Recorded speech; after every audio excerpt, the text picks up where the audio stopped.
მეუნარგიასა და მიხეილ მიმინოშვილთან ერთად. მიშა და ნინო ძველი რადიო დაგიბრუნდით ქართულ რადიოს 100 წელი შეუსრულდა. ვულოცავთ ყველას ჩვენს კოლეგებს, ვულოცავთ მსმენელს და რაც შეეხება ქართულ რადიოს ძალიან დიდი ისტორია აქვს, ხო? და თან ძალიან მნიშვნელოვანი ამბავი არის ის, რომ საქართველოს რადიოს არამატერიალური კულტურული მემკვიდრეობის ძეგლის სტატუსი მიენიჭა და ყველას ვულოცავ, მართლაც მნიშვნელოვანი სტატუსია და ამ თემაზე გვესაუბრება სალომე მიადაშვილი არამატერიალური კულტურული მემკვიდრეობის სამსახურის უფროსი ქალბატონ სალომე. მოგზაურობისთვის. და დიდი მადლობა რომ ასე დააფასდა ქართული რადიო და ჩვენთვის ნინოსთვის მithmos კადრს გარეთ თქვენთვისაც თქვენს გითხარით რომ ეს მართლა სასწაულია და დიდი მადლობა ამისთვის და მართლა ღირსი იყო ქართული რადიო ამ სტატუსის მიღებისა. დიახ და რაც შეეხება სტატუსს, რა თქმა უნდა, ეს არის ჩვენი ძირითადი სასაუბრო თემა, თუმცა აქამდე როგორ მოვიდა ქართული რადიო და უპრიანი იქნება რომ ისტორიით დავიწყოთ ხომ 100 წელი შეუსრულდა რადიოს. მოგესალმებით, პირველ რიგში მივესალმები თქვენს რადიო მსმენელს და ტრადიციულად ვიწყებ მე მილოცვით. გილოცავთ დარგის წარმომადგენლებს. მე ვფიქრობ ეს ყველა ჟურნალისტისთვის ძალიან მნიშვნელოვანი თემა, იმიტომ რომ ნამდვილად საქართველოს რადიო ჩაუყარა საფუძველი იმ ძლიერ და დიდ მემკვიდრეობას, რასაც ქართული ჟურნალისტიკა ჰქვია. ამ მემკვიდრეობაზე დგას ეს სფერო, მაგრამ დარგის სპეციალისტების მიღმა ეს არის ყველასთვის ზიარი აღიარება და ზიარი სიხარული. მით უფრო დავწმუნდით ამაში, მას შემდეგ რაც გაჟღერდა ეს ინფორმაცია, რომ საქართველოს რადიო მაუწყებლობის უწყვეტ ტრადიციას მიენიჭა არამატერიალური კულტურული მემკვიდრეობის ძეგლის სტატუსის საოცარი ემოცია წამოვიდა მთელი საზოგადოებისგან. სიმართლე გითხრათ, მე პირადად ასეთ დიდ მუხტს არ ველოდი. რა თქმა უნდა, მოლოდინი იყო, მაგრამ ძალიან ბევრია პოზიტივი. და აქ კიდე ერთხელ ვწმუნდები, რომ დიახ, ესე იგი ეს არის ის მემკვიდრეობა, რომელიც ძალიან მნიშვნელოვანია საზოგადოებისთვის და ის იმსახურებდა სტატუსის მინიჭებას. თანაუგრძნო მნიშვნელოვანი ქართული რადიო და მართლა ის იყო რადიო ყველა დროში ქართულად მოსაუბრე. არ არის პატარა ამბავი, როდესაც ყველა სხვა მაშინ საბჭოთა კავშირის რესპუბლიკებში თუნდაც სპორტული მატჩების ტრანსლაცია ხდებოდა რუსულ ენაზე. მხოლოდ და მხოლოდ საქართველოს იყო, სადაც ბატონ ეროსი ბანჯგალაძის დამსახურება იყო და პირველი იყო, რომელმაც ქართულად წაიყვანა სპორტული მიმოხილვა, უბრალოდ საფეხბურთო მატჩი და ქართულად საუბრობდა, საოცარია ნამდვილად ჯერ ყველაფერს თავი რო დავანებდი ის ოქროს ფონდი, რომელიც განზია. 1925 წლიდან დაიწყო ქართული რადიოს ისტორია. მოდით გავიხსენოთ ეს პერიოდი. კი ბატონო. და თან ძალიან მნიშვნელოვანია მარო თარხნიშვილის შესრულება. მარო თარხნიშვილის ურმულით, შესრულებული ურმულით გაიხსნა მე ვთხოვ ამ დროს რომ ეს გავუშვათ ეხლა და ჩვენ საუბარს ფონად მიყვება. და რაღაცნაირად ნახეთ ეს თავისთავად არამატერიალური მემკვიდრეობის სფეროა სწორედ საშემსრულებლო ხელოვნება და კონკრეტულად ეს ნიმუშიც უკვე ჩვენი დიდი მემკვიდრეობის ნაწილია და რაღაცნაირად ის პირველი ჰანგი რაც გაჟღერდა, პირველი ხმა რაც გაისმა და მოისმინა რადიო მსმენელმა, რაღაცნაირად ესე ლაიტმოტივად გასდევს კულტურის პოპულარიზაცია, დაცვა, შენარჩუნება ამ რადიოს. განათლება და კულტურა მისთვის პრიორიტეტი იყო და პრიორიტეტად იქცა. კულტურა და სწორედ არამატერიალური კულტურული მემკვიდრეობა ყველაზე მეტად ალბათ. თვითონ პროცესი როგორ დაიწყო, ინიციატივა, რა თქმა უნდა, საქართველოს რადიოს კრებსითად ჯგუფის მიერ იყო. ესე უნდა იყოს არამატერიალური კულტურული მემკვიდრეობის კონვენცია ჩვენ გვავალდებულებს, რომ ინიციატორი ყოველთვის უნდა იყოს ის ჯგუფი, ის პირი, ვინც არის უშუალოდ ამ პრაქტიკაში ჩართული. და არა დაუშვათ გარეშე ადამიანი, თუმცა გამსაზღვრელი რა არის? უნდა მიაჩნდეს, რომ ეს არის ნამდვილად მის იდენტობის ნაწილი. ეს ფენომენი, იმიტომ რომ არამატერიალური მემკვიდრეობა კულტურა ზოგადად არამატერიალური კონტექსტი ნებისმიერ ფენომენში შეიძლება ნამდვილად აღმოვაჩინოთ, მაგრამ ის რომ მემკვიდრეობითობის კონტექსტი კონდეს მას, ხო, ეს უკვე რა თქმა უნდა არის ასაკობრივ თემასთან დაკავშირებული საუკუნე, ის რომ საუკუნე რადიო მაუწყებლობს უწყვეტად, ეს არის რა თქმა უნდა ერთ-ერთი პირობა იმისა, რომ ასაკობრივად მას ეს ეკუთვნოდა, მაგრამ აი შიგთავსი და ცოცხალი ტრადიცია ეგ არის. შიგთავსი იმდენად მრავალპროფილურია ეს თემა, რომ რაღაცა ერთი ელემენტის გამოყოფაც კი ძალიან რთულია. რამდენი რამ ხდებოდა ამ რადიო მაუწყებელში, რომელიც ცალკეული ხაზით ატარებდა ამ წარმოვიდგინეთ თქვენი კომისიის წევრები როდესაც მუშაობდნენ, ეს აღმოჩენა იქნებოდა ყოველასთვის და რას თქვენ ბრძანეთ, მართლა ძალიან ბევრი რამ არის საქართველოს რადიოში. ანუ ეს არის კულტურა, ეს არის განათლება და ეს არის აი ეგანაც ვახსენეთ, სანამ ჩვენ ეთერში შევიდოდით, საქართველოს რადიოს ჰქონდა თავისი ორკესტრი. ძალიან ბევრი კომპოზიტორი თავის ნაწარმოებს, ანუ მას ეძლეოდა საშუალება ჩაეწერა თავისი ნაწარმოები ძალიან მნიშვნელოვანი კომპოზიტორებისთვის, რომ მე როცოცხლად მოისმინოს ის რაც მათ პარტიტურა ნოტებზე ფუნქციაზე გადაიტანა და ესეც საოცარი რამ არის. თქვენ ბრძანეთ ვინ იყო ამ ორკესტრის? ეს ერთ-ერთი შემადგენელი კომპონენტია იმ სააღრიცხვო ბარათის, ცოტა ხა გადავხვდით, გადმოხვდით, ანუ სააღრიცხვო ბარათი ეს არის მთავარი, არის მიხედვითაც დარგობრივი სექციის წევრები იღებენ გადაწყვეტილებას სტატუსის მინიჭება არ მინიჭების თაობაზე. აი სააღრიცხვო ბარათში სადაც ძალიან ბევრი შრი არის ამ რადიოს საქმიანობის, შემოქმედებითი საქმიანობის დაფიქსირებული, ერთ-ერთი მსხვილი კომპონენტი არის სწორედ ეს მუსიკალური, პროფესიული, კლასიკური მუსიკალური ხაზი, ის რომ ყავდა რადიო ორკესტრი არსებობდა, რომელსაც გენიალური ევგენი მიქელაძე დირიჟორობდა, ხელმძღვანელობდა და დღეს უკვე დიდი კლასიკოსებად მოვიხსენიებთ ჩვენი კომპოზიტორებს, იმ პერიოდის თანამედროვე კომპოზიტორებს, საგანგებოდ წერდნენ კიდეც სიმფონიურ თუ კამერულ ნაწარმოებებს ამ ორკესტრისთვის. ეს რა თქმა უნდა დარჩა ჩვენ მემკვიდრეობად, მაგრამ კიდე ამის მიღმა დაუშვათ პროფესიული მუსიკალური ხაზი, მუსიკალური ფოლკლორი ჩვენი. კი, რა თქმა უნდა. დიდი მემკვიდრეობა შემოინახა კიდეც და ხალხური მუსიკის გაკვეთილები იყო.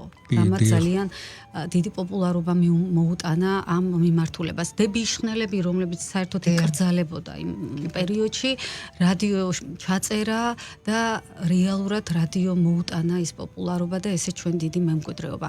რადიო დრამა სრულიად უნიკალური ფენომენი. ბატონ ზურაბ კანდელაკს მოვიფერებით ჩვენი ეთერი. წერალი მიკროფონთან, სადაც მწერლებს ჰქონდათ საშუალება თავიანთი ნაწარმოებები ასე წაეკითხათ რადიო მსმენელისთვის და აი ყოველივე ამან და ეს არის საოცრად დიდი მემკვიდრეობა შექმნა საოცარი, ხო, მართლა საოცარი მემკვიდრეობა, რაც ჩვენ იდენტობაზე გადის, მაგრამ ჩვენ ვერ ვისაუბრებთ არამატერიალურ მემკვიდრეობაზე, მხოლოდ იმ მასალაზე დაყნობით. ეს ტრადიცია რო არ ყოფილიყო ცოცხალი, ეს რო ამბრძობითად არ გაგრძელებულიყო, ეს არის მთავარი ქვაკუთხედი არამატერიალურ მემკვიდრეობის. გარდა იმისა, რომ თვითონ ეს საარქივო კი არა, ოქროს ფონდის მასალა. არ არის თაროზე შემოდებული მასალა, არამედ ეს არის ცოცხალი, რომელსაც ჟღერს რადიო ხო გვაძლევს ამის ფუფუნებას. ეს არის, ესე იგი, ხმებში აღბეჭდილი ერის მეხსიერება, ერის მემკვიდრეობა. კარგად ბრძანეთ ზუსტად ეგრე არის დიახ, ერის მეხსიერება ახსენეთ და რაც შეეხება რადიოს ისტორიას, ანუ ოქროს ასოებით არის ჩაწერილი ჩვენი დიდი მგოსნის აკაკი წერეთლის გამოსვლა, ხო, ეს იყო საოცრება მართლა. და ეს შემოინახა ქართულმა რადიომ.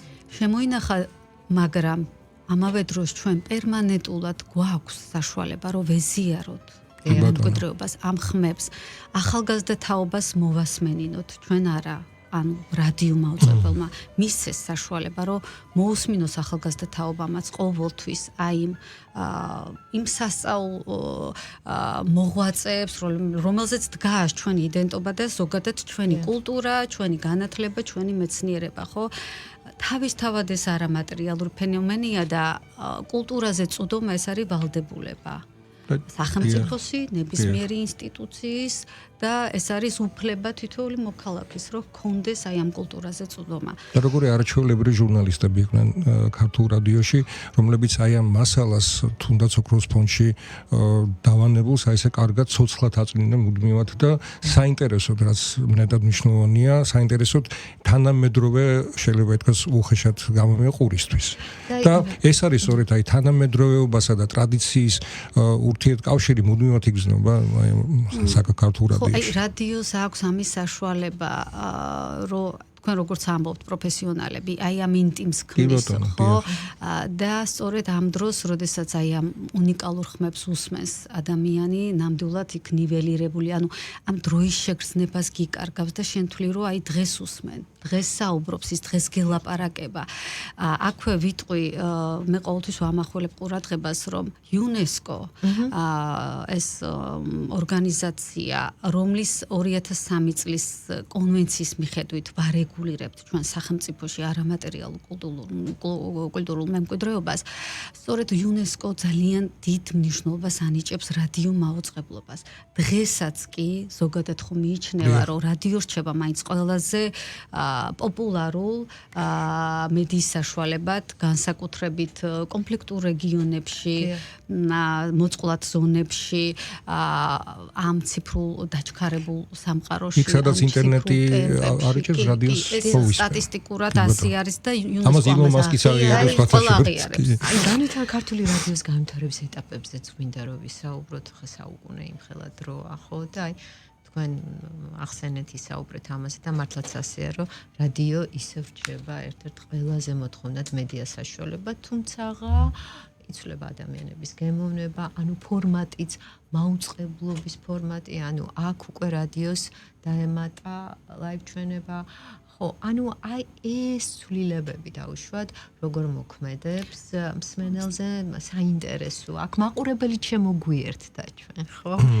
ხო, ეხა ფორმაცია იცვლება, მაგრამ მე ისე ვიტყვი არამატერიალური თემის კონტექსტში, რომ არამატერიალური მემკვიდრეობა თავისთავად გულისხმობს იმას, რომ ის უნდა მუდმივად განახლებადი იყოს.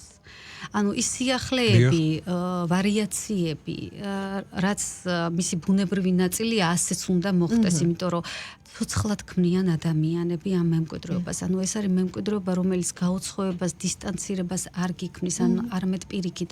აი დღეს ამ წუთას ყოველ ჯერზე ეს იქნება. შესაბამისად, ის ნოვაციები, რაც შემოდის რადიოს და ამ რაღაცა ტექნოლოგიური პროგრესიდან გამომდინარე, ეს ძალიან ნორმალურია და თანადროულია, მაგრამ აი ის რამაც განსაზღვრა ეს სტატუსი და ეს ვალდებულება ამ სტატუსის რაც მიენიჭა რადიოს, ეს არის სწორედ აი უწყვეტი ხაზის გატარება კულტუროლოგიურ კონტექსტში, რაც მას ყოველთვის ჰქონდა. სხვათა შორის თავად რადიო ჟურნალისტების სიტყვა, რომ ჩვენ თავისთავად გქონდა ამის განცდა, რომ ის ტრადიციები უნდა გაგვეგრძელებინაო. დღეს ეს ვალდებულებად ექცა და უბრალოდ რადიო მაუწყებლობას, მაგრამ უწინ ეს სანამ სახელმწიფოს მიერ იქნებოდა ეს სტატუსი. ეს თავისთავად ხდებოდა, იცით? თქვენ კარგად მითხარით მაშინ. იცით, რატომ? იმიტომ რომ აი პიკის საათში ხო მუშაობდი ზოგადად აი ამ ბუმბერას ადამიანებთან მქონდა, ვინც ქმნიდა ქართულ რადიო ჟურნალისტიკას, რაღაცნაირად მასთან საუბარში რაღაცა გიყალიბდებოდა, დაუშვათ თუნდაც საუბრის კულტურა, აზროვნების კულტურა, რაღაცა კომპლექსების დაძლევის სიმარტივე, აი ესეც მნიშვნელოვანია პირდაპირ ეთერში. ყოფნის და აბსოლუტურად მართალი ბრძანა, თუმცა ამ სტატუტის შემდეგ უფრო პასუხისგებლობა მატულობს. მადლობს კიდეც თქვენ ახლა რაც ბრძანებთ, ზუსტად ეგ არის ტრანსმისიას, რასაც უწოდებენ, ანუ თაობიდან თაობაზე გადაცემას. აი იმ წიაღში რომ მუშაობდით, იმ წიაღში იმ ჯგუფში ტრიალებით, სწავლა არის უბრალოდ თავისთავად ხდებოდა. თავისთავად ყველაზე ბუნებრივ გარემოში ხდება ამ ცოდნის გადაცემა. იმიტომ მოვიდა აქამდე, იმიტომ შეინარჩუნა ძალიან რთული პერიოდი გაიარა ხო საქართველოს რადიომ იმ წინა წლებშიც, მაგრამ აი ეს შენარჩუნდა რადიო დრამა, შენარჩუნდა მსახიობი მიკროფონთან, შენარჩუნდა ვეფხის ტყაოსნის მხატვრულად კითხვის ტრადიცია და ისეთი გენიალური წამკითხველები მოგვცა ხო და ესე ჩვენ მემკვიდრო, მაგრამ ეს გრძელდება. დღეს უკვე ახალგაზრდა მსახიობები კითხულობენ და აგრძელებენ ამ ტრადიციას. რამ განაპირობა ამის შენარჩუნება? რატო არ დაკარგა ეს ტრადიციები? უნდა ჩაგერთოთ საუბარში უკაცრავად, ხათაშორის რადიო იმედის ეთერში გადის მიშა მიმინოშვილის აუდიო წიგნი, არაჩვეულებრივი მიშას გაფორმებით. კი ბატონო, არა, ანუ ჩვენს მივსდევთ ამ ტრადიციას. ძალიან კარგი რაღაცა იყო ეს კამერტონი. კი ბატონო, კამერტონის როლი შეასრულა, მაგრამ აი სწორედ ეს იყო ეს ტრანსმისია, ანუ თაობიდან თაობაზე გადაცემა, რომ ამას გრძნობდნენ, რაღაცა შინაგანად გრძნობდნენ, რომ ეს მათი დენტობაზე გადიოდა და ამიტომ ეს ტრადიციები არ დაკარგეს, ეს ტრადიცია ასე უწყვეტად საუკუნის მანძილზე გაგრძელდა და ნამდვილად დაიმსახურა ეს. იცით რა, თქვენ სწორედ ბრძანეთ, ანუ ერთია 100 წლის რო ხარ, მაგრამ ახალგაზრდა ხარ.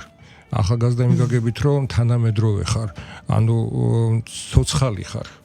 მაგრამ ამ დროს ტრადიციას აგრძელებ. ეს რამდენად ცოცხალი პროცესია. კი, ცოცხალი პროცესია. გამორიცხულია. და მართლა ძალიან მოხარული ვარ, რომ ესეთი სტატუსი დამსახურებულად და მე მაინც აი თქვენ რო გზანეთ სანამ ეთერში შევიდოთ აი ეს ემოცია, რომ სხვა არის ხო, როდესაც თქვენ მუშაობდით აი ამ თუნდაც ოქროს ფონდთან, აკაკი წერეთლის ხმა გესმის, გრიგოლ როფაკიძის ხმა გესმის როგორი იყო ეს თუ შეგიძლიათ? ეს უკვე რაღაცა პირადი ემოციები იყო, შენი გადაცემის ფორმატი გვაძლევს ამის საშუალებას. ეს საქმის მიღმა.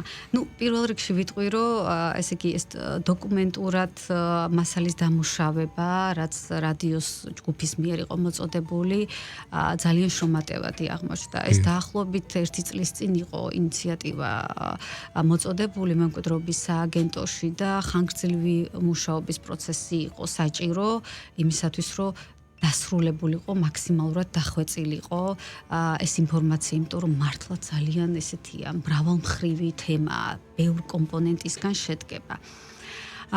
ამის შემდგომ უკვე როდესაც სექციამ ერთხმად მიიღო გადაწყვეტილება, სტატუსი მიენიჭა და როდესაც სტრატეგია შეიცვალა უწყების მხრიდან, რომ აი ეს ინფორმაცია საზოგადოებას არა მარტო მშრალი ტექსტური მასალით მიაწოდო, არამედ პატარა ვიზუალური ვიდეო რგოლი მომზადდეს, ვიდეო აუდიო რგოლი მომზადდეს, რომ კარგად გაიგოს საზოგადოებამ და მართლა აი ამას მოყვა ძალიან დადებითი მუხტი და როდესაც ჩვენ გქონდა უშუალოდ შეხება აი ამ საოცარ უნიკალურ ხმებთან, ეს ისეთი ემოცია იყო, რომ მე არ დამავეწყდება ოჯახშიც კი აი სრულიად შოკირებულ მდგომარეობაში დავბრუნდი და აი ვუსმენდი, რომ ეს არის კორნელი კეკელიძის ხმა და ეს ჩემთვის იყო რაღაცა ევრიკა აღმოჩენა, იმიტომ რომ აბსოლუტურად ეს ისე გეხება შენ, იმდენად ფაქისია ეს ყველაფერი და იმ მომენტში კიდე გრძნობ თუ რაოდენ დიდი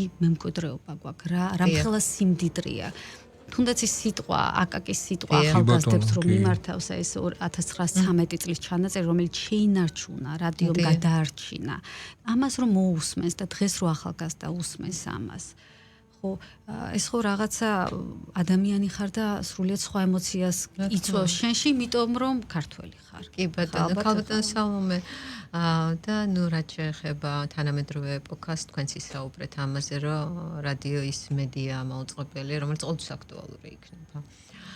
თუმცა მაინც მაინტერესებს, აი უახლოეს მომავალში მაინც როგორ ხედავთ რადიოს მომავალს? ქართული რადიოს მომავალს, ახლა ჩვენ 100 წლის მერე ვერ ვისაუბრებთ, ხო? მაგრამ თუნდაც უახლოესი 20 წელი აღელთას დაიწყებია. იცით რა არის, რახან ამდენი ხანი გაუძლო ამ ყველაფერმა და ყველასთვის ეს სოფლიო კვლევები ადასტურებს, რომ რადიო ნამდვილად ლიდერია. ეს ალბათ ასე დარჩება, ფიქრობ, მაგრამ ჩვენი თემა მაინც არის ის, რომ ეს ვალდებულება უნდა გააგრძელოს საქართველოს რადიო. მithumetes ასეთი სტატუსის ეს სტატუსი მისთვის არის ვალდებულება, რომელიც უნდა შეინარჩუნოს და ეს ვალდებულება არის ორმხრივი, სახელმწიფომაც უნდა მაქსიმალურად შეუწყოს ამას ხელი, მაგრამ პირველ რიგში რა თქმა უნდა იმ ჯგუფმა, ვინც ამ თემაში არის ჩართული და ზრუნავენ აი ამ მემკვიდრეობის დაცვაზე არიან პასუხისმგებელნი, ასე ვთქვათ, მოდი. ძალიან დიდი მადლობა. ძალიან დიდი მადლობა და ძალიან დიდი მადლობა აქვს სტუდიაში მოგზაურობისთვის და იმ შრომისთვის, რაც თქვენმა იმ ჯგუფმა გასია, იმისთვის რომ ის რაზედაც ის თემა, რაზედაც ჩვენ საუბრობთ, შემდგარიყო და რადიო საქართველოს რადიოს მიენიჭა აი ესეთი ძალიან ძვირფასი სტატუსი. ეს იყო ის რაც ნამდვილად საქართველოს კულტურული მემკვიდრეობის დაცვის ეროვნულმა სააგენტომ აღიარა, რა თქმა უნდა, კულტურის სამინისტრომ და ეს არის უკვე ქვეყნის აღიარება, ხარდაჭერა და დანარჩენი უკვე რა თქმა უნდა. კი ბატონო და ისე ვიტყვით რომ ქართული რადიო 100 წლის არის, ყველას ვილოცავთ, ჩვენს კოლეგებს, მსმენელს და წარმატებებს ვუსურვებთ ყველას და წარმატებებს მადლობა ჩვენს თავს. არამატერიალური კულტურული მემკვიდრეობის სამსახურის უფროსი ქალბატონი სალომე ხმიადაშვილი გახდა ჩვენი სტუმარი. დიდი მადლობა და დროებით. ჩვენ მალე